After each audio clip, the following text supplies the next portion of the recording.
श्री अकॅडमीच्या या युट्यूब चॅनलवर आपल्या सर्वांचं स्वागत आहे। तर गेल्या 2 ते 3 दिवसापासून जो मुद्दा सर्वसामान्यांच्या गोरगरिबांच्या मनामध्ये एक पॅनिक सिच्युएशन तयार करतो, एक भीती निर्माण झालेली, तर तो विषय म्हणजे तर लॉकडाऊन लागणार आहे का, याच्यावर आपण आज चर्चा करणार आहोत।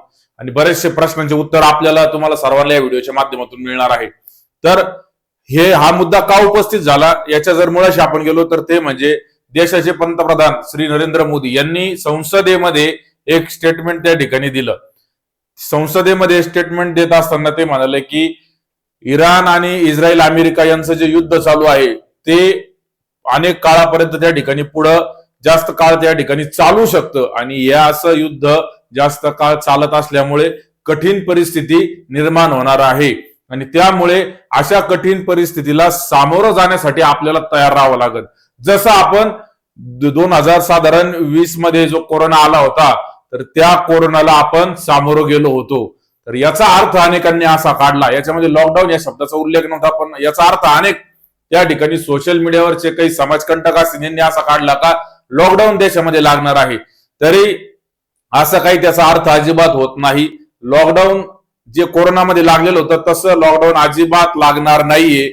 असे लॉकडाऊन लागून गोरगरिबांचं सर्वसामान्यांचं प्रचंड मोठं नुकसान होतं, अनेकांचं जीवन उद्ध्वस्त होतं। त्यामुळे असं लॉकडाऊन सरकार त्या ठिकाणी लावण्याच्या तयारीत नाहीये, हे स्पष्ट त्या ठिकाणी सरकारने देखील नंतर अनेक केंद्रीय मंत्र्यांनी केलेलं आहे।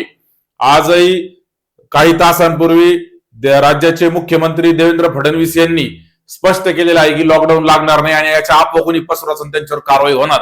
तर मूळ मुद्दा आपल्याला पाहायचा आहे का मग नेमकं काय, पण देशाचे पंतप्रधानांना नेमकं काय म्हणायचंय, तर त्यांना असं म्हणायचंय का इराण अमेरिकेचं जे युद्ध चालू आहे, इराणच्या आणि अमेरिकेच्या इस्रायलच्या युद्धामध्ये जे काही मोठं तेल संकट निर्माण झालेलं आहे, या युद्धामध्ये इराणनी अमेरिकेला मदत करणारे जे आखाती देश आहे, इतर अरब राष्ट्र, त्यांच्यामधल्या मोठ्या ज्या ऑइल रिफायनरी आहेत, जिथं नॅचरल गॅस ऑइलची निर्मिती केली जाते, त्याच्यावर बॉम्ब टाकून, स्फोट करून, त्या ठिकाणी मिसाईल टाकून त्या उद्ध्वस्त करून टाकलेले आहे, ते पूर्ण त्यांनी त्या ठिकाणी नेस्तनाबूत केलेले।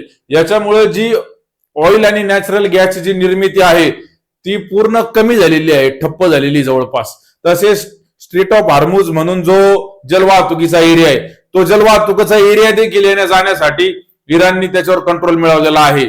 आणि भारताचं जवळपास 50% ऑइल आणि नॅचरल गॅस म्हणजे पेट्रोल डिझेल साठीचं जे आवश्यक असतं, तो गॅस एलपीजीचा त्याचं जे कच्चा माल आहे सगळं तिकडून येतो, आणि 50% त्या ठिकाणी माल तिकडून येत असल्यामुळं आता भारतावर देखील हे संकट तयार झालेलं आहे की आता इथून पुढे भारताने पेट्रोल, डिझेल आणि एलपीजी गॅस, नॅचरल गॅस यांचा त्या ठिकाणी पुरवठा कसा करायचा, यामुळं पंतप्रधानांनी असं स्टेटमेंट दिलं का भारताला आता कठीण परिस्थिती निर्माण होणार, त्याला सामोरं जायला तयार राहावं लागल।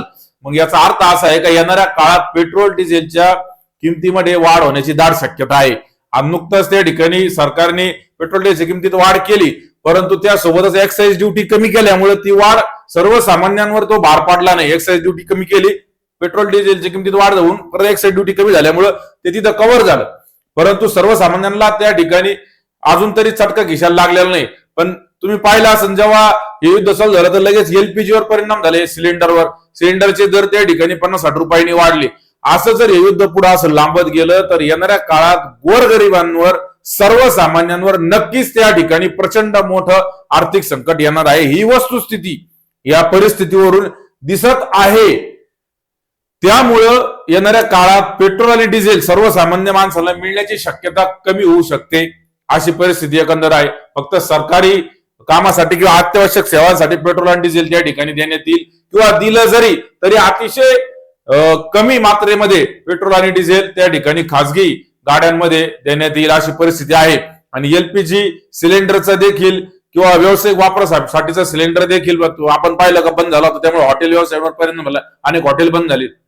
तर तसं पुढे देखील चालू शकतं, अशी एकंदर परिस्थिती आहे। कारण जे नॅचरल गॅस उत्पन्न करणारे किंवा हे जे क्रूड ऑइलचा जो कच्चा माल सगळा आपला जिकडून येतो तिथंच युद्ध चालू असल्यामुळे भारताचं पूर्ण मदार 80% भारत या गोष्टी आयात करतो, 80%। भारताकडे ती क्षमता नाहीये, भारत अजून ह्या क्षेत्रामध्ये आत्मनिर्भर झालेला नाहीये की आपण स्वतःचा त्या ठिकाणी ऑइल आणि नॅचरल गॅस स्वतः तयार करू शकतो. म्हणजे पेट्रोल डिझेल हे आपण त्या ठिकाणी बाहेरून कच्चा माल आणल्यानंतरच आपल्याला इथे रिफायनरीमध्ये तयार करता येतात. तर तो कच्चा माल सध्या भारताकडे नाही, अशी एकंदर परिस्थिती आहे. म्हणून पंतप्रधानांनी जे स्टेटमेंट दिलं, पण त्याचा अर्थ कोरोनासारखं लॉकडाऊन लागणार नाही का लगेच मास्क घालून हिंडायचं, मग कुणी बाहेर यायचं नाही, घरातच वर्क फ्रॉम होम करायचं, अत्यावश्यक कामांसाठीच बाहेर हिंडले तरी मास्क लावायचा, अशा गोष्टी त्या ठिकाणी नाही. हा वेगळा विषय आहे, एनर्जीच्या संदर्भातला हा विषय आहे आणि एनर्जीची त्या ठिकाणी कमतरता तूट स्पष्टपणे जाणवती आहे. आणि ते येणाऱ्या काळात युद्ध जर लांबत राहिलं, युद्ध जर थांबलं नाही तर सर्वसामान्यांच्या गोरगरिबांच्या खिशाला 1001% याचा चटका लागणार आहे.